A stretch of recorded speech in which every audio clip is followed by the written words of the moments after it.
तो बेटा हम लोग बात कर रहे थे आयनिक इक्विलिब्रियम की, और आयनिक इक्विलिब्रियम में हम लोग आज बात करने वाले हैं बफर सॉल्यूशन। साथ ही साथ हम लोग बात करने वाले हैं बफर एक्शन। बफर एक्शन को एक्चुअली बफर कैपेसिटी भी कहते हैं। हम इस पूरे लेक्चर में बात करेंगे बफर सॉल्यूशन क्या होता है, कितने टाइप का होता है, और एक बहुत इंपॉर्टेंट चीज हम यहां बात करने वाले हैं कि बफर एक्शन क्या होता है और किस तरह से किसी भी सॉल्यूशन का बफर सिस्टम काम करता है। मतलब कैसे हम acidic buffer, basic buffer, buffer of single substance का बफर एक्शन या बफर कैपेसिटी एक्सप्लेन करते हैं। तो चलिए हम लोग स्टार्ट करते हैं। बात आती है बफर सॉल्यूशन की। तो आप लोगों को याद होगा कि जब हम कोई भी सॉल्यूशन बनाते हैं तो उस सॉल्यूशन की कोई ना कोई पीएच होती है।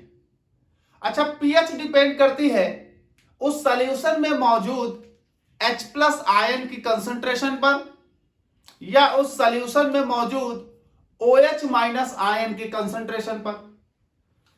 अब हमने एक सॉल्यूशन बनाया जिसकी एक कांस्टेंट पीएच है, लेकिन क्या देखा जाता है कि बहुत सारे ऐसे सॉल्यूशन होते हैं जिनकी कांस्टेंट पीएच को मेंटेन रख पाना बहुत डिफिकल्ट होता है फॉर अ लॉन्ग टाइम।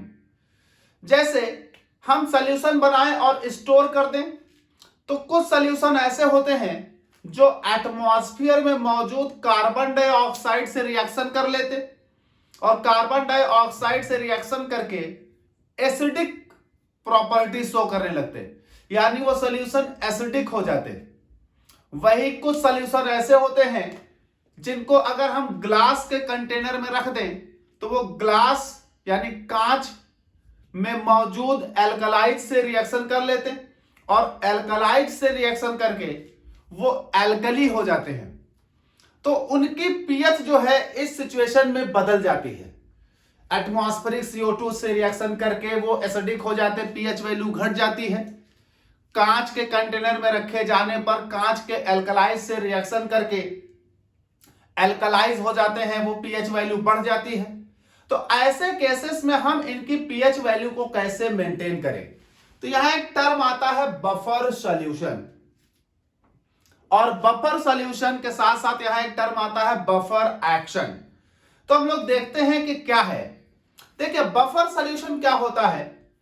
कहा गया एक ऐसा सॉल्यूशन जिसमें अगर स्मॉल अमाउंट ऑफ एसिड या बेस मिला दिया जाए, एक ऐसा सॉल्यूशन जिसमें अगर स्मॉल अमाउंट ऑफ एसिड या बेस मिला भी दिया जाए तो भी वो सॉल्यूशन अपने पीएच वैल्यू को चेंज ना होने दे। यानी a solution is called buffer solution whose pH remains practically constant even if a small amount of acid or base added to it।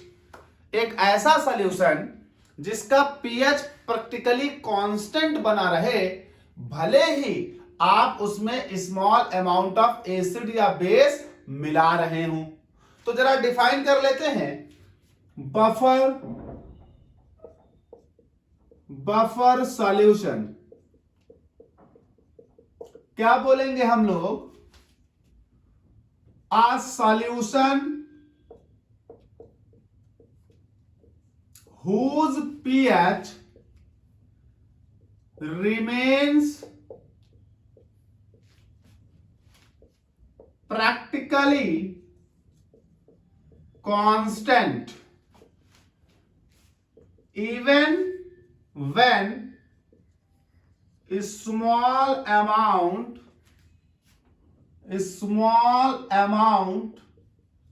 of acids or bases added to it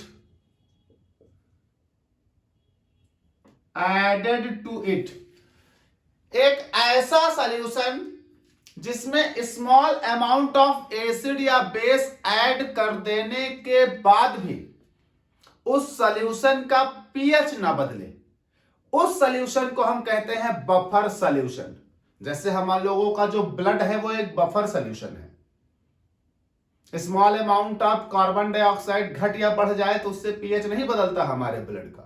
आगे चलकर सारी बातें भी explain करूंगा, action buffer action पढ़ाऊंगा मैं, जहां आप समझेंगे कि पीएच कैसे कांस्टेंट रखा जा रहा है। ठीक है भाई, तो बात करते हैं कि सर बफर सॉल्यूशन कितने टाइप के होते हैं। तो बेसिकली बेटा बफर सॉल्यूशन दो टाइप के होते हैं, दो कैटेगरी होती हैं। तो types of buffer solution, types of buffer solution, तो बेसिकली बेटा बफर सॉल्यूशन दो टाइप के होते हैं, टू टाइप्स, टू टाइप्स। पहला होता है solution of single substance, single substance. इसमें एग्जाम्पल में अमोनियम एसीटेट का बफर सॉल्यूशन लेते हैं, जो कि बनता है, तो हम इसे ऐसे भी कह सकते हैं कि solution of salt of weak acid and weak base. तो ये होता है एक्चुअली सॉल्यूशन ऑफ सॉल्ट। और किसका सॉल्ट? तो solution of salt of weak acid and weak base. ये एक ऐसे सॉल्ट का सॉल्यूशन होता है जो सॉल्ट कहां से बना होता है? Weak acid weak base. तो अगर हम एग्जाम्पल के तौर पर देखें तो ये देखिए, वीक एसिड होता है एसिटिक एसिड और वीक बेस होता है ammonium hydroxide. Acetic acid ammonium hydroxide को रिएक्शन कराएंगे तो बनेगा अमोनियम एसीटेट। तो ये आपका बन गया अमोनियम एसीटेट। तो ये एक सॉल्ट है। ये सॉल्ट किससे बना है? वीक एसिड और वीक बेस से। तो salt of weak acid and weak base भी हमारे लिए बफर सॉल्यूशन का काम करता है। और कैसे काम करता है? ये कहलाता है सॉल्यूशन ऑफ सिंगल सब्सटेंस, क्योंकि एक ही सब्सटेंस है। कौन? ये अकेला सॉल्ट। यानी अकेला सॉल्ट भी बफर सॉल्यूशन की तरह काम कर सकता है। दूसरा होता है solution of mixtures, solution of mixtures, solution of mixtures. अच्छा, सॉल्यूशन ऑफ मिक्सचर भी दो तरह के होते हैं। इसमें आता है पहला एसिडिक बफर। एसिडिक बफर, बड़ा कंफ्यूजन होता है लोगों को एसिडिक बफर और बेसिक बफर में। और दूसरा आता है बेटा बेसिक बफर। बेसिक बफर देखिए, एसिडिक बफर में एसिडिक वर्ड जुड़ा हुआ है। जो नाम में हो, याद रखिएगा, एसिड और बेस में से वही वाला वीक होगा। तो जैसे ये एसिडिक बफर है तो ये जानते हो क्या होगा? ये होगा solution, solution of weak acid. देख लीजिए, नाम में एसिडिक वर्ड है तो ये होगा solution of weak acid plus salt, एक सॉल्ट होगा। तो सॉल्यूशन ऑफ वीक एसिड, क्योंकि ये एसिडिक बफर है, इसमें एसिडिक वर्ड आया है, तो सॉल्यूशन ऑफ वीक एसिड। ये दो लोगों का सॉल्यूशन होगा, क्योंकि मिक्सचर है तो दो लोगों का सॉल्यूशन होगा। एक होगा वीक एसिड और दूसरा एक सॉल्ट होगा। और सॉल्ट भी कैसा? तो salt of this weak acid, इसी वीक एसिड का salt, salt of this weak acid. Sir salt अकेले तो बनेगा नहीं, सॉल्ट तो बेस के साथ मिलाकर बनेगा एसिड का। तो salt of this weak acid with strong base. ये आपके पास कहानी है, इसी को आपको समझना है ध्यान से। Solution of weak acid, acidic buffer क्या होता है? तो एसिडिक बफर होता है एक सॉल्यूशन जिस सॉल्यूशन में दो लोग मौजूद होते हैं।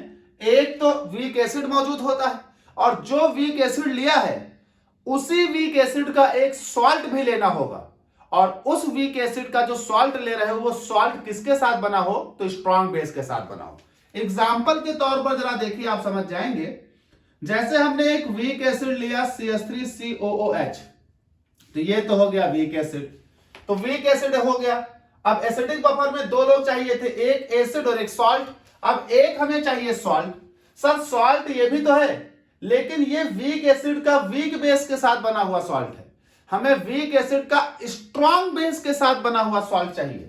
तो इसका एक वीक एसिड का सॉल्ट, तो CH3COO। अब strong base sodium hydroxide, sodium hydroxide की रिएक्शन कराया होगा एसिटिक एसिड से, सोडियम एसीटेट बना होगा। तो ये हो गया वीक एसिड का स्ट्रॉन्ग बेस के साथ बना हुआ सॉल्ट, और ये हो गया वीक एसिड। तो एसिडिक बफर क्या होता है बेटा? Acidic buffer is the solution of weak acid and a salt of weak acid with strong base. तो अब ये वीक एसिड का स्ट्रॉन्ग बेस के साथ बना हुआ सॉल्ट है। अच्छा, बेसिक बफर में यही कहानी उल्टा हो जाएगी। इनके नाम में बेसिक है, तो ये भी हमारा एक सॉल्यूशन ही होगा। तो ये हो जाएगा सॉल्यूशन ऑफ वीक बेस। इनके नाम में बेसिक है, तो ये हो जाएगा solution of weak base plus इसमें भी एक सॉल्ट, तो salt of this weak base with strong acid, with strong acid। तो जो नाम में है बेसिक बफर में बेसिक वर्ड है, तो बेस वीक है, और salt of this weak base with strong acid. अब एक वीक बेस ले लो, तो मान लो मैंने एक वीक बेस ले लिया बेटा NH4OH प्लस, अब एक सॉल्ट लेना है, सॉल्ट हो गया NH4OH यानी वीक बेस का स्ट्रॉन्ग एसिड से, तो NH4OH हो गया वीक बेस, और स्ट्रॉन्ग एसिड ले लो HCl और NH4OH की रिएक्शन कराओगे, निकल जाएगा वाटर, बनेगा NH4Cl। तो ये बनेगा एक सॉल्ट NH4Cl। ये क्या हुआ? ये हुआ स्ट्रॉन्ग एसिड के साथ बना हुआ सॉल्ट, और ये हुआ आपका वीक बेस। तो वीक बेस का स्ट्रॉन्ग एसिड के साथ बना हुआ सॉल्ट, साथ में एक वीक बेस, तो ये कहलाएगा आपका बेसिक बफर। फिर से समझिएगा, अगर ये पॉइंट क्लियर नहीं हो रहे हैं तो आप फिर से समझ लीजिए, क्योंकि बहुत इंपॉर्टेंट है। बफर एक्शन जब अभी हम पढ़ेंगे, एसिडिक बफर बेसिक बफर का बफर एक्शन यानी किस तरह से ये काम करते हैं, तो उस वक्त आपको ये दो कॉन्सेप्ट क्लियर होने चाहिए, और साथ ही साथ कॉमन आयन इफेक्ट क्लियर होना चाहिए, जो मैंने पार्ट 3 प्री के नाम से इससे पहले अपलोड कर रखा है। तो दो कॉन्सेप्ट आपके क्लियर होने चाहिए। देखिए, बफर सॉल्यूशन क्या होता है? एक ऐसा सॉल्यूशन जिसमें स्मॉल अमाउंट ऑफ एसिड या बेस मिला दिया जाए, तो स्मॉल अमाउंट ऑफ एसिड या बेस मिला देने के बाद भी उसके पीएच में कोई फर्क ना आए। अगर कोई ऐसा सॉल्यूशन है तो वो सॉल्यूशन कहलाएगा बफर सॉल्यूशन। बफर सॉल्यूशन कितने टाइप के हो सकते हैं? तो बफर सॉल्यूशन हो सकते हैं बेसिकली दो टाइप के।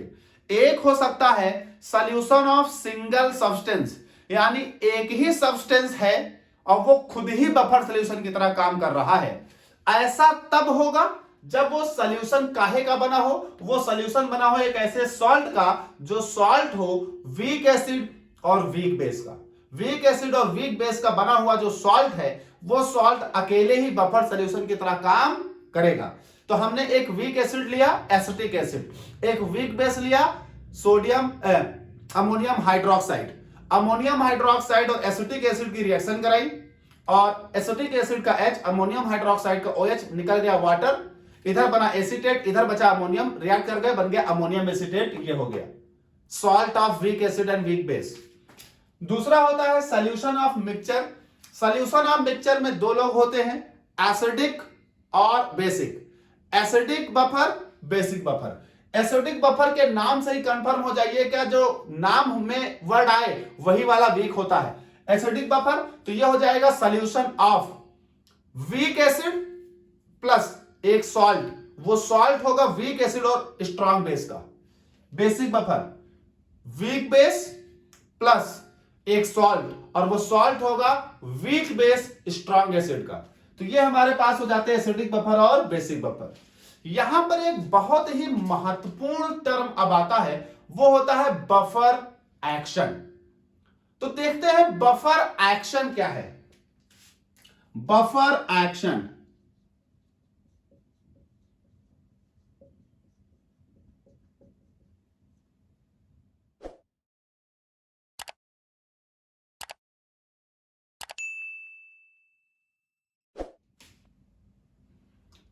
तो बफर एक्शन क्या कहलाता है?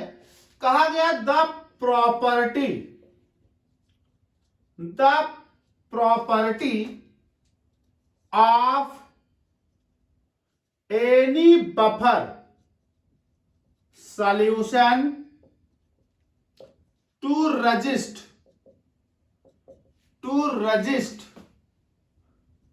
any change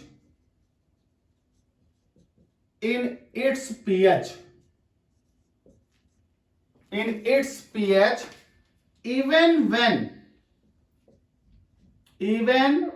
when a small amount of acids or bases are added, it is called buffer action या और बफर कैपेसिटी। देखिए, किसी भी बफर सॉल्यूशन की वो प्रॉपर्टी,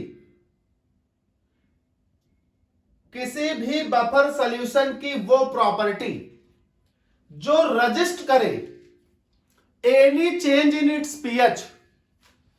देखिए, बफर सॉल्यूशन वो होता है जिसमें स्मॉल अमाउंट ऑफ एसिड या बेस मिला देने से उसकी पीएच में कोई परिवर्तन ना हो।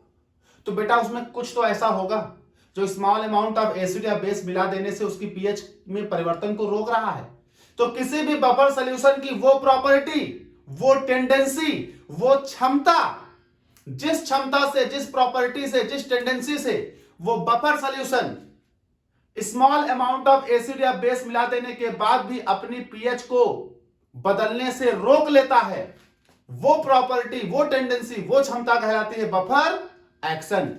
तो buffer action of any buffer solution is the property और tendency of that buffer solution to resist the change in pH even when small amount of acid और बेस एडेड टू इट। किसी भी बफर सॉल्यूशन में small amount of acid या base को add कर देने के बाद भी वो बफर सॉल्यूशन अपनी पीएच वैल्यू में चेंज को रजिस्ट कर लेता है, उसकी इसी क्षमता को हम कहते हैं बफर एक्शन या बफर प्रॉपर्टी। तो बफर प्रॉपर्टी किसी भी बफर सॉल्यूशन की वो क्षमता है, वो कैपेसिटी है, वो टेंडेंसी है, जिस क्षमता के कारण वो अपने अंदर होने वाले पीएच चेंज को कंट्रोल कर लेता है, रोक लेता है, रजिस्ट कर लेता है, वो कहलाता है बफर कैपेसिटी या बफर एक्शन। तो buffer action is defined as the tendency of a buffer solution to resist its pH even when small amount of acid और बेस एडेड टू इट। अब हम यहां पर बफर एक्शन पढ़ेंगे, जो important terms हैं, जो क्वेश्चंस हैं, आते हैं। Buffer action of single substance, buffer action of acidic buffer, buffer action of basic buffer. तो 3 बफर एक्शन हमको यहां पढ़ने हैं। Buffer action of single substance, buffer action of acidic buffer, buffer action of basic buffer. तो बात करते हैं एक एक की। चलिए, तो बात करते हैं हम लोग बफर एक्शन की। हम लोग सबसे पहला बात करेंगे यहां buffer action of single substance. तो सबसे पहले हम लोग बात करने वाले हैं buffer action of single substance. आप इसे कह सकते हैं buffer action of ammonium acetate, buffer action of ammonium acetate. तो देखिए भाई अमोनियम एसीटेट किस तरह से बफर सॉल्यूशन की तरह काम करता है। तो देखिए अमोनियम एसीटेट एक सॉल्ट है, वीक एसिड और वीक बेस का। इस अमोनियम एसीटेट को हमने डिसॉल्व कर दिया, तो ये हमारे पास अमोनियम एसीटेट डिसॉल्व होने पर अर्हेनियस थ्योरी ऑफ इलेक्ट्रोलिटिक डिसोसिएशन के आधार पर अपने आयनों में टूटेगा, और चूंकि ये वीक एसिड और वीक बेस का बना हुआ सॉल्ट है, तो ये हमारे पास इस तरह से अपने आयनों में टूटेगा और ये आयन कंबाइन करेंगे और अनडिसोसिएटेड अमोनियम एसीटेट बनाएंगे। अब बफर सॉल्यूशन में ये दो तरह के आयन मौजूद हैं, कुछ इस रूप में। ये हमारे पास है CH3COO माइनस NH4 जो कहां से बने हैं, जो बने हैं CH3COO NH4 से। ठीक भाई, ये हमारे पास सॉल्यूशन है जिसमें ये हमारे पास एसीटेट आयन है और हमारे पास ये अमोनियम आयन है, बना हुआ है कहां से, अमोनियम एसीटेट से। अब इस सॉल्यूशन में आप स्मॉल अमाउंट ऑफ एसिड मिला दो। स्मॉल अमाउंट ऑफ एसिड का मतलब कोई ऐसा सब्सटेंस जो H+ देता हो। तो ये देखिए H+ मिला दिया हमने, स्मॉल अमाउंट ऑफ एसिड इसमें मिलाया।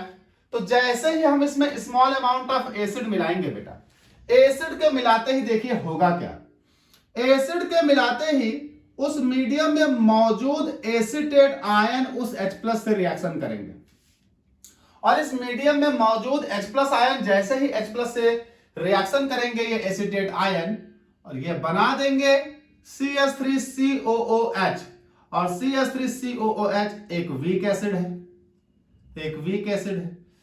वीक एसिड इस कॉमन आयन की वजह से आयोनाइज होगा नहीं। कॉमन आयन इफेक्ट में पढ़ा चुका हूं कि कोई भी ऐसा वीक इलेक्ट्रोलाइट उस मीडियम में अपना आयोनाइजेशन स्लो कर देता है और वीक कर देता है या रोक देता है जहां उसके कॉमन आयन मौजूद हो। तो बेटा मीडियम में एसीटेट आयन है, जैसे ही आप एसीटेट आयन यहां से कुछ कंज्यूम करोगे, ये डिसोसिएशन इस तरफ शिफ्ट कर जाएगा, नए एसीटेट आयन बन जाएंगे और वो इस वाले के डिसोसिएशन को क्या कर देंगे, रोक देंगे। क्यों? क्योंकि बेटा ये हमारे पास क्या है, वीक एसिड, इनका डिसोसिएशन तुरंत रोक दिया जाएगा, यानी ये आयोनाइज हो नहीं पाएंगे। इसका मतलब ये जो रिवर्सिबल है ये इस तरह से काम करेगा। किस तरह से? सिर्फ इस तरह से, यानी एसीटेट आयन हमारे मिलाए गए एसिड को कंज्यूम करेगा और मिलकर बना देगा एसिटिक एसिड, और ये एसिटिक एसिड कॉमन आयन के द्वारा सप्रेस किया जाएगा, इसका डिसोसिएशन होगा नहीं। नतीजा जो आपने H+ मिलाया वो मीडियम में एसिटेट आयन के साथ कंबाइन हो गया, यानी मीडियम में H+ आयन के कंसंट्रेशन नहीं बढ़ी। क्यों? क्योंकि H+ आयन कंसंट्रेशन तब बढ़ती जब H+ यहां होते, तो मीडियम में H+ आयन कंसंट्रेशन नहीं बढ़ी। H+ आयन कंसंट्रेशन बढ़ी नहीं, मतलब pH रिमेन्स कांस्टेंट, जो पहले थी वो अब है। क्यों? क्योंकि आपने जो भी H+ मिलाए वो एसीटेट के साथ कंबाइन करके एसिटिक एसिड बना ले गए, जो कि एक वीक एसिड है, जो कि आयोनाइज नहीं हो रहा, जो कि H+ रिलीज नहीं कर रहा। इसका मतलब आपके द्वारा मिलाया गया एसिड इस एसीटेट के साथ कंबाइन करके एसिटिक एसिड में कन्वर्ट हो गया है, यानी इस मीडियम में H+ आयन कंसंट्रेशन नहीं बढ़ी, यानी H+ आयन कंसंट्रेशन कांस्टेंट रही है। जब H+ आयन कंसंट्रेशन बढ़ी नहीं तो pH क्या रही, कांस्टेंट। दैट इज व्हाई इस मीडियम की pH क्या रही, कांस्टेंट। pH में कोई परिवर्तन नहीं हुआ, क्योंकि आपके द्वारा मिलाए गए H+ एसीटेट ने कंज्यूम करके एसिटिक एसिड बना दिया, जो कि अनडिसोसिएटेड फॉर्म में मौजूद है वहां पर, यानी H+ आयन की सांद्रता में कोई परिवर्तन नहीं हो सका। चलिए इसमें बेस मिला दो। अगर आप बेस मिलाओ, बेस मतलब OH माइनस डोनर, तो जैसे ही आप बेस मिलाओगे सेम बेस आएंगे, इनसे कंबाइन कर जाएंगे NH4OH से, NH4OH से कंबाइन करके बना देंगे NH4OH दिस। तो अगर आप इसमें बेस मिला दो तो बेस हो गया OH माइनस, रिएक्शन कर लेगा हमारे मीडियम में मौजूद किससे, NH4 प्लस से। NH4 से रिएक्शन करके बना देगा NH4OH, और NH4OH is a weak base. Sir ये भी आयोनाइज नहीं होगा क्योंकि ये वीक बेस है, इसके आयोनाइजेशन से निकलेगा NH4 प्लस जो यहां कॉमन हो जाएगा। तो आप कॉमन आयन के कारण ये भी क्या कर दिए जाएंगे, सप्रेस। और जब ये सप्रेस कर दिए जाएंगे तो OH माइनस आयन की कंसंट्रेशन क्या हो जाएगी, कांस्टेंट, बढ़ेगी नहीं। That means POH constant. POH constant मतलब pH कांस्टेंट।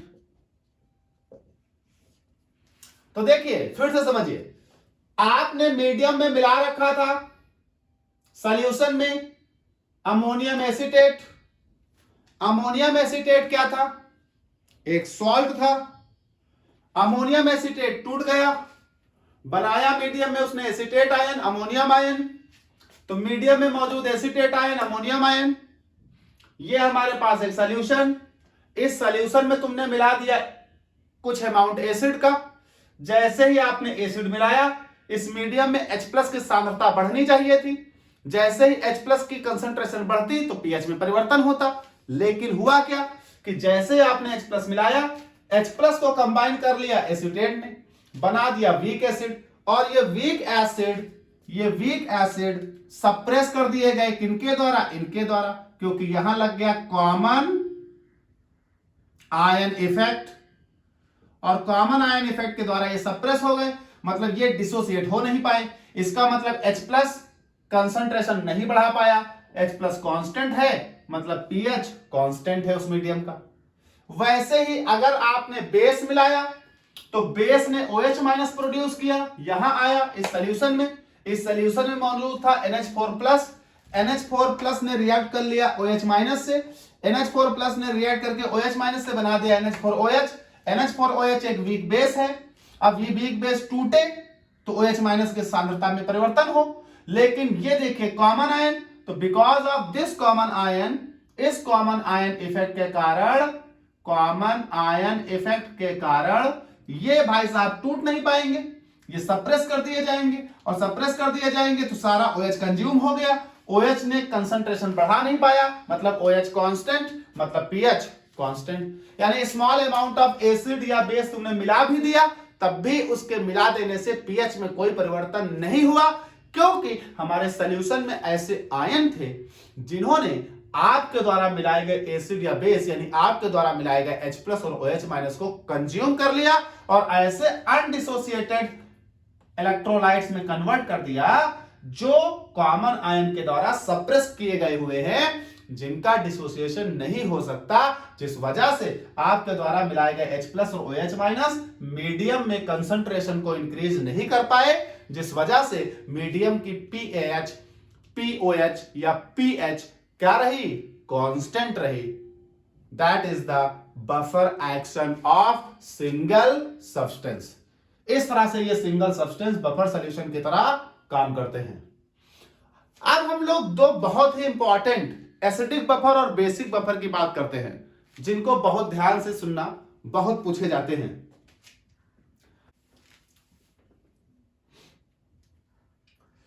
तो दूसरा है buffer action of acidic buffer. Buffer action of acidic buffer. देखिए भाई, एसिडिक बफर किस तरह से बफर एक्शन की तरह काम करेगा।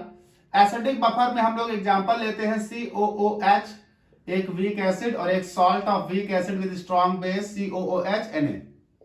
देखिए सॉल्ट हमारे पास यहां पूरी तौर से अपने आयनों में टूट जाएगा, तो ये बनेगा CH3COONA।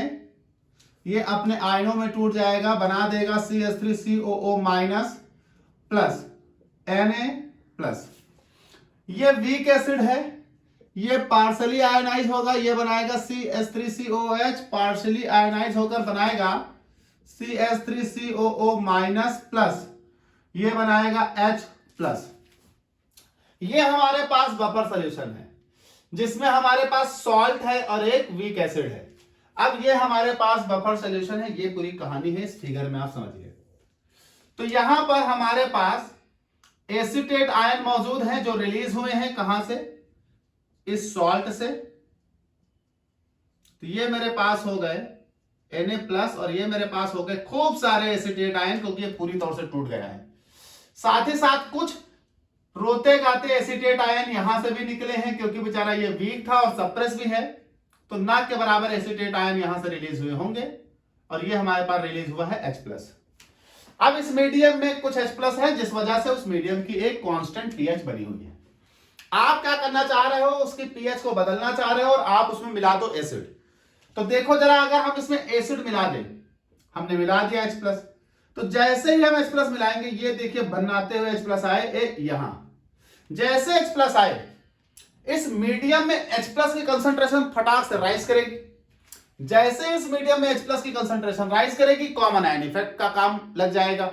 कारण, जरा एक बात समझिए, यहां एक इक्विलिब्रिया बना है, इस इक्विलिब्रिया पे chemical law of chemical equilibria apply होगा, जो कि होगा Ka इक्वल्स टू, ये हो जाएगा कंसंट्रेशन ऑफ एसीटेट आयन, और ये कंसंट्रेशन ऑफ H+, और ये मेरे पास CH3COOH।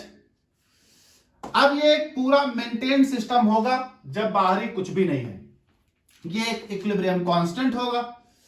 अब आपने बाहर से क्या मिला दिया, H+। जैसे ही बाहर से H+ मिलाया, इस मीडियम में H+ की सांद्रता बढ़ेगी।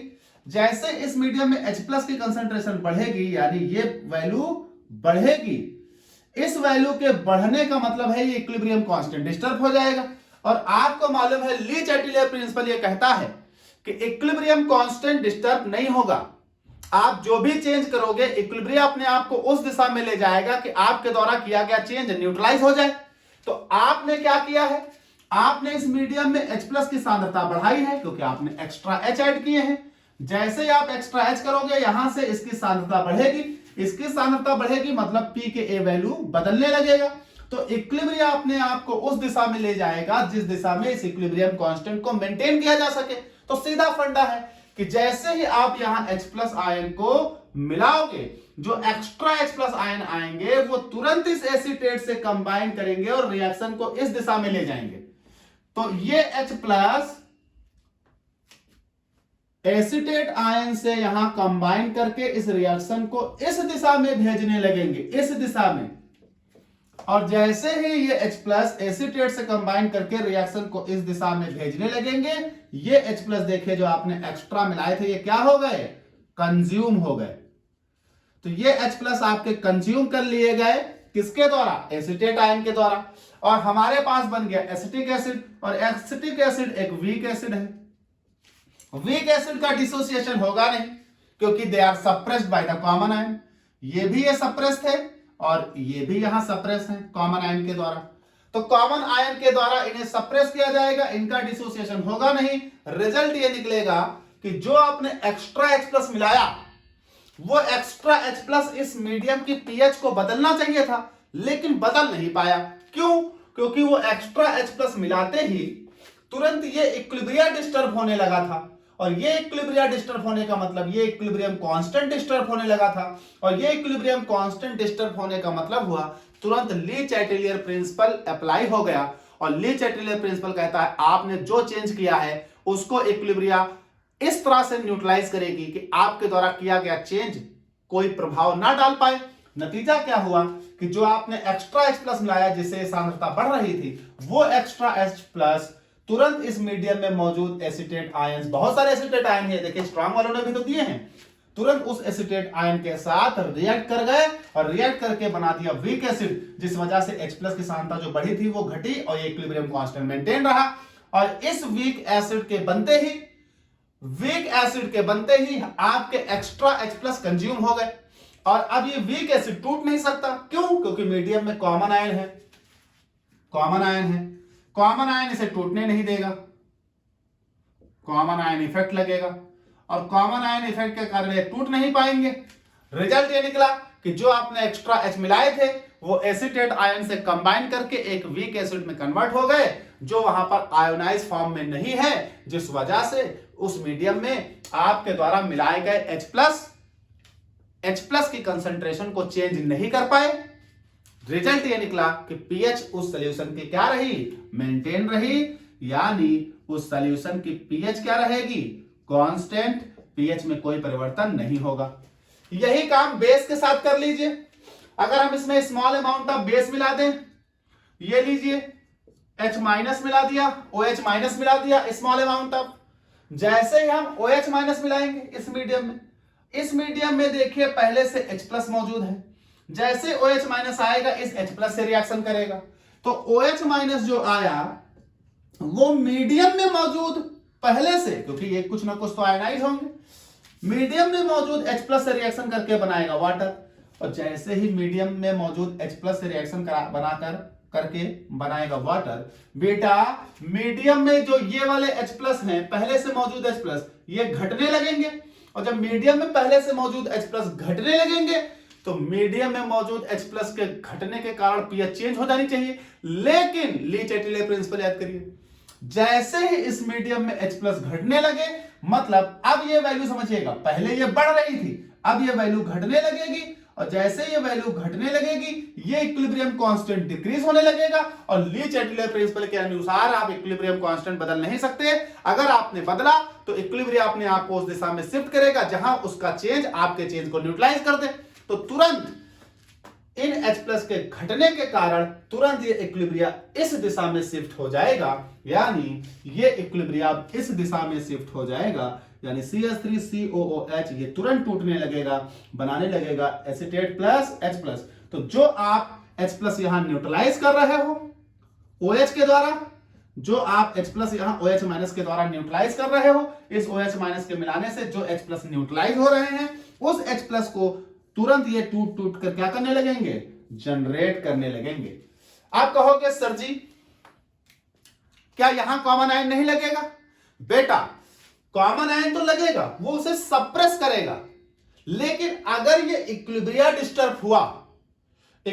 डिस्टर्ब हुआ तो H प्लस अमाउंट घटा तो ये इक्विलिब्रियम डिस्टर्ब होगा, तो ली-चैटेले प्रिंसिपल यहां काम करेगा, और ली-चैटेले प्रिंसिपल उस इक्विलिब्रियम को मेंटेन करने के लिए H प्लस को तोड़ेगा, और H प्लस को तोड़ेगा, उतना H प्लस तोड़ेगा जितना वो उस इक्विलिब्रियम में मौजूद H प्लस जो आपने कंज्यूम कर लिए हैं उन्हें इक्वल कर दे।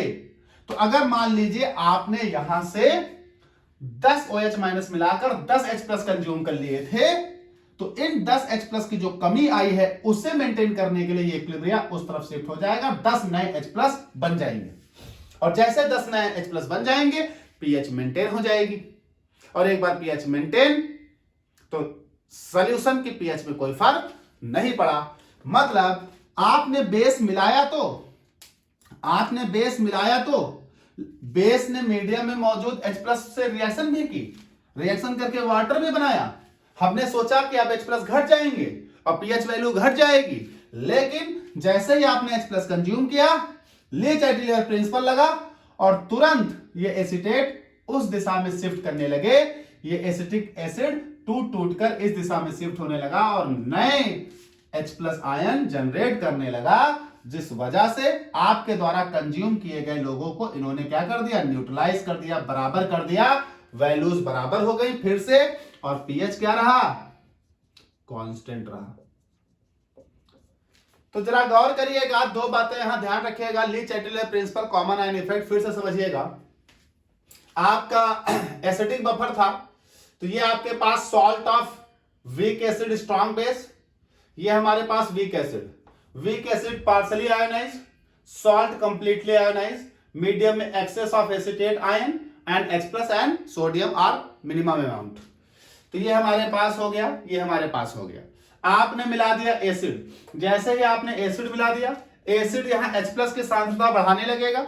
H प्लस की सांद्रता बढ़ने का मतलब हुआ ये इक्विलिब्रियम इस इक्वेशन के द्वारा अगर देखा जाए तो इस इक्वेशन में H प्लस की सांद्रता बढ़ने लगेगी तो बेटा ये Ka डिस्टर्ब हो जाएगा, तो इस Ka को मेंटेन करने के लिए ये इक्विलिब्रियम उस दिशा में जाएगी जहां H प्लस कंज्यूम हो, तो इक्विलिब्रियम इस दिशा में चली जाएगी। तो ये देखिए एसीटेट H प्लस को कंजाइम करके वीक एसिड बना रहा है और एक कंज्यूम हो गया, और H प्लस आपके द्वारा कंज्यूम कर लिए गए, मीडियम में H प्लस की सांद्रता नहीं बढ़ी। मान लीजिए आपने बेस मिला दिया, बेस मिलाते ही यहां OH माइनस आया, OH माइनस ने H प्लस को न्यूट्रलाइज किया, H प्लस को न्यूट्रलाइज किया तो H प्लस की सांद्रता घटने लगेगी। जैसे H प्लस की सांद्रता घटने लगेगी Ka की वैल्यू घटने लगेगी। ली चैटलियर प्रिंसिपल के अनुसार आपके न्यूट्रलाइजेशन को न्यूट्रलाइज करने के लिए रिएक्शन उस दिशा में चली जाएगी जहां पर आपका किया गया चेंज न्यूट्रलाइज हो जाए। तो आपने H प्लस कंज्यूम किए, H प्लस की सांद्रता घटी जिससे Ka घटा, तो रिएक्शन उस दिशा में चली जाएगी जहां H प्लस प्रोड्यूस हो रहे हो, इस दिशा में चली जाएगी, इस दिशा में चली जाएगी, H प्लस प्रोड्यूस होंगे। रिजल्ट ये निकलेगा कि दोनों अवस्थाओं में आप H प्लस की कंसंट्रेशन को परिवर्तित नहीं कर पाएंगे। रिजल्ट ये निकलेगा कि आप pH को बदल नहीं पाएंगे। यानी buffer, action of acidic buffer इस तरह से काम करता है कि जब आप H प्लस प्रोड्यूस करेंगे तो एसिडेट आयन उसे न्यूट्रलाइज कर देंगे, और जब आज H प्लस कंज्यूम करेंगे तो एसिडेट आयन उसे प्रोड्यूस कर देंगे, एसिटिक एसिड उसे प्रोड्यूस कर देगा। रिजल्ट ये निकलेगा कि pH practically remains constant for small amount of acid और बेस अगर ऐड करें तो भी। तो ये हमारे पास होता है buffer, action of acidic buffer. इसी तरह से सेम बेसिक बफर की कहानी होती है, बस थोड़ा रिएक्शंस उल्टा होती हैं। तो जरा देख लेते हैं बेसिक बफर की। तो तीसरा है हमारा बफर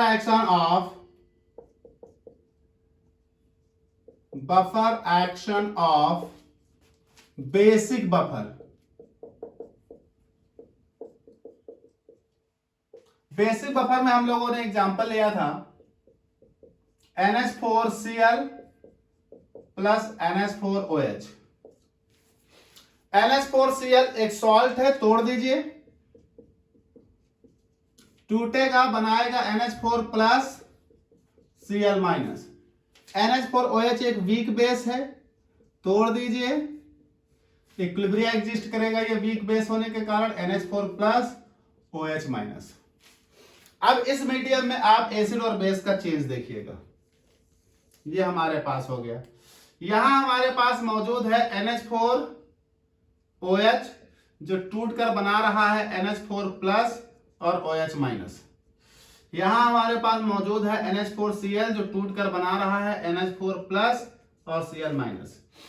इस मीडियम में हम एसिडिक और बेसिक चेंज करने पर, यानी एसिड और बेस मिलाने पर क्या फर्क पड़ेगा देखते हैं। चूंकि ये बेसिक बफर है तो बेटा सबसे पहले हम इसमें बेस मिलाकर देखते हैं। हमने मिलाया OH माइनस, जैसे ही हम इस मीडियम में OH माइनस मिलाएंगे, इस मीडियम में OH माइनस बढ़ने लगेंगे।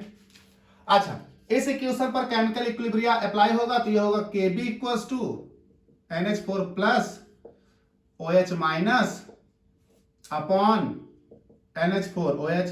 ये हो जाएगा केमिकल इक्विलिब्रियम पर इक्विलिब्रियम कांस्टेंट। जैसे ही आप इस मीडियम में OH माइनस मिलाओगे, OH माइनस इस मीडियम में आएंगे और इस NH4 से रिएक्शन करने लगेंगे। NH4 plus OH minus gives to NH4OH की कहानी यहां शुरू हो जाएगी। तो जैसे ही इस मीडियम में आप OH माइनस मिलाओगे, तुरंत OH माइनस की कंसंट्रेशन बढ़ने लगेगी। OH माइनस की कंसंट्रेशन बढ़ने का मतलब है ली चैटलियर प्रिंसिपल के अनुसार अगर OH माइनस की कंसंट्रेशन बढ़ी तो कंसंट्रेशन बढ़ने से बेटा हमारा तुरंत ये इक्विलिब्रियम डिस्टर्ब होने लगेगा, क्योंकि ये कंसंट्रेशन बढ़ने का मतलब है ये प्रोडक्ट बड़ा हो जाएगा, इक्विलिब्रियम बढ़ने लगेगा। और इक्विलिब्रियम कांस्टेंट बढ़ना नहीं चाहिए, ना घटना चाहिए, कांस्टेंट बना रहना चाहिए। तो इक्विलिब्रियम अपने आप को उस दिशा में शिफ्ट करेगी जहां पर आपके द्वारा दिए गए OH माइनस कंज्यूम होते हो। तो बेटा तुरंत मीडियम में ही मौजूद NH4 प्लस उस OH माइनस को कंज्यूम करके इस रिएक्शन को इनिशिएट कर देंगे, यानी ये हो जाएगा NH4 प्लस और ये हो जाएगा OH minus gives to NH4 plus. तुरंत ली चैटलियर प्रिंसिपल के अनुसार मीडियम में मौजूद NH4 प्लस OH माइनस को कंज्यूम करेंगे और कंज्यूम करके NH4OH बनाएंगे। और कॉमन आयन की वजह से ये सप्रेस है, इसलिए ये टूटने से रहा। इसका मतलब ये हुआ कि आपने मीडियम में जो OH माइनस दिए वो NH4 प्लस के द्वारा कंज्यूम कर दिए गए, न्यूट्रलाइज कर दिए गए। तो मीडियम में OH माइनस की कंसंट्रेशन राइज नहीं हुई, और जब OH माइनस की कंसंट्रेशन राइज नहीं हुई तो कंसंट्रेशन ऑफ OH माइनस जो है वो कांस्टेंट हो गई प्रैक्टिकली। तो आप कह सकते हैं कि pH इक्वल्स टू कांस्टेंट। आप ऐसे भी कह सकते हैं POH इक्वल्स टू कांस्टेंट। तो जब POH equals to constant then pH equals to constant हो जाएगा। तो देखिए भाई फिर से मीडियम में NH4Cl था, NH4OH था, दोनों टूटे, NH4Cl और NH4 प्लस OH बना। यहां पर इक्विलिब्रियम, यहां पर रिवर्सिबल, इरिवर्सिबल, ये स्ट्रांग था, ये वीक था। वीक वाले में लॉ ऑफ केमिकल इक्विलिब्रियम लगाया, ये हमारे पास एक लॉ ऑफ केमिकल इक्विलिब्रियम से केमिकल कांस्टेंट निकल कर आया है। अब हमारे पास इक्विलिब्रियम कांस्टेंट है, इक्विलिब्रियम कांस्टेंट है। आपने मीडियम में क्या मिला दिया है, OH, आपने मीडियम में OH मिला दिया। यहां OH की कंसंट्रेशन बहुत तेजी से बढ़ने लगी, और जैसे OH की कंसंट्रेशन बढ़ने लगेगी इक्विलिब्रियम कांस्टेंट डिस्टर्ब होने लगेगा। और ले चैटले प्रिंसिपल के अनुसार इक्विलिब्रियम कांस्टेंट को मेंटेन रखने के लिए आप जो भी चेंज करोगे इक्विलिब्रिया उसका उल्टा करेगा अपने आप को न्यूट्रलाइज करने के लिए। तो आपने चेंज किया, आपने क्या किया, OH माइनस बढ़ाए, इक्विलिब्रिया उल्टा करेगा, OH माइनस घटाएगा। तो इक्विलिब्रिया उस दिशा में शिफ्ट हो गया जिस दिशा में OH माइनस कंज्यूम होते, तो इक्विलिब्रिया उस दिशा में शिफ्ट हो गया, मतलब इस दिशा में NH4 plus OH minus gives to NH4OH, equilibria NH4OH बनाने लगा। इक्विलिब्रिया मेंटेन कर दिया गया और साथ ही साथ आपके द्वारा दिए गए OH माइनस कंज्यूम हो गए। अच्छा सर, ये टूट जाता फिर से टूट नहीं पाएगा, कॉमन आयन के कारण ये सप्रेस है, इसलिए मीडियम में आपने जो OH माइनस दिए वो OH माइनस की कंसंट्रेशन को बदल नहीं पाए। जब OH माइनस की कंसंट्रेशन नहीं बदली तो मीडियम का POH नहीं बदला, POH नहीं बदला मतलब pH नहीं बदला। ऐसे ही अगर आप इस मीडियम में एसिड मिलाते, ये देखिए, अगर आप इस मीडियम में एसिड मिलाते तो क्या होता, जैसे इस मीडियम में एसिड आता H+ की सांद्रता बढ़नी चाहिए थी, लेकिन एसिड आते ही इस OH माइनस से कंज्यूम करेगा। तो जैसे इस मीडियम में एसिड आएगा यानी H+ इस OH माइनस से कंज्यूम करेगा बनाएगा वाटर। तो जैसे ही एसिड इस मीडियम में आकर इस OH माइनस से कंज्यूम करेगा बनाएगा वाटर, तो मीडियम में OH माइनस की सांद्रता घटने लगेगी। और जैसे ही मीडियम में OH माइनस की कंसंट्रेशन घटेगी, मीडियम में OH माइनस की कंसंट्रेशन के घटने से pH प्रभावित हो जाएगी। लेकिन आप जैसे ही H+ के द्वारा OH माइनस कंज्यूम करोगे, OH माइनस की कंसंट्रेशन अब देखिए क्या होने लगेगी, इस वाले केस में घटने लगेगी। जैसे OH माइनस की कंसंट्रेशन घटने लगेगी, Kb क्या है, घटने लगेगा, और अगर Kb घटा तो इक्विलिब्रिया फिर से डिस्टर्ब हो जाएगी और ली चैटले फिर से एक्टिवेट हो जाएगा। और ली चैटले प्रिंसिपल के अनुसार इक्विलिब्रिया को आप डिस्टर्ब कर नहीं सकते। अगर आपने किया तो इक्विलिब्रिया अपने आप को उस दिशा में शिफ्ट करेगा जहां वो अपने आप को मेंटेन कर ले और आपके द्वारा किए गए चेंज को न्यूट्रलाइज कर दे। तो जैसे ही आपने OH माइनस कंसंट्रेशन घटी, यहां पर Kb घटा, Kb को मेंटेन करने के लिए इक्विलिब्रिया उस दिशा में जाएगा जहां OH माइनस प्रोड्यूस हो, क्योंकि आपने OH माइनस को कंज्यूम किया है। तो OH माइनस प्रोड्यूस करेगा इक्विलिब्रिया, तुरंत इक्विलिब्रिया इस दिशा में शिफ्ट हो जाएगा। और जैसे इक्विलिब्रिया इस दिशा में शिफ्ट हो जाएगा, आपके जो कंज्यूम किए गए OH माइनस थे वो फिर से जनरेट हो जाएंगे मीडियम में, और मीडियम में यही केस फिर से अप्लाई हो जाएगा और OH माइनस कांस्टेंट हो जाएगा और pH कांस्टेंट हो जाएगी, या कह लीजिए POH कांस्टेंट हो जाएगा। तो देखिए, जब आपने बेसिक बफर में बेस मिलाया तो बेस मिलाते ही OH माइनस बढ़े थे, OH माइनस बढ़े थे तो ये वैल्यू बढ़ी थी, तो Kb बढ़ा था। तो इस बढ़े हुए Kb को मेंटेन करने के लिए इक्विलिब्रिया उल्टा दिशा में चली गई ताकि आपके द्वारा दिए गए OH माइनस कंज्यूम हो जाएं। आपने जब H+ मिलाया यानी एसिड मिलाया तो एसिड ने OH माइनस से रिएक्शन की, और रिएक्शन की जिस वजह से OH माइनस मीडियम में घटने लगे, OH माइनस मीडियम में घटने लगे, तो OH माइनस के मीडियम में घटने के कारण ये इक्विलिब्रिया डिस्टर्ब हुआ, और इक्विलिब्रिया डिस्टर्ब हुआ तो ली चैटले प्रिंसिपल के अनुसार इक्विलिब्रिया को मेंटेन करने के लिए इक्विलिब्रिया उस दिशा में शिफ्ट हुआ जहां पर आपके द्वारा घटाए गए OH माइनस को इक्विलिब्रिया बढ़ाकर मेंटेन कर दे, तो इक्विलिब्रिया इस दिशा में शिफ्ट हो गया, इक्विलिब्रिया इस दिशा में शिफ्ट हो गया, नए OH माइनस बनने लगे और आपके पास फिर से OH माइनस क्या हो गए, मेंटेन हो गए। इस तरह से आप एसिड मिलाइए या बेस मिलाइए, दोनों वजह से मीडियम में OH माइनस की कंसंट्रेशन में कोई फर्क नहीं पड़ रहा, और जब OH माइनस की कंसंट्रेशन में कोई फर्क नहीं पड़ रहा तो आपके स्मॉल अमाउंट ऑफ एसिड या बेस मिलाने से मीडियम के pH में कोई फर्क नहीं आ रहा। यह काम करता है, इस तरह से बफर एक्शन काम करता है बेसिक बफर के लिए।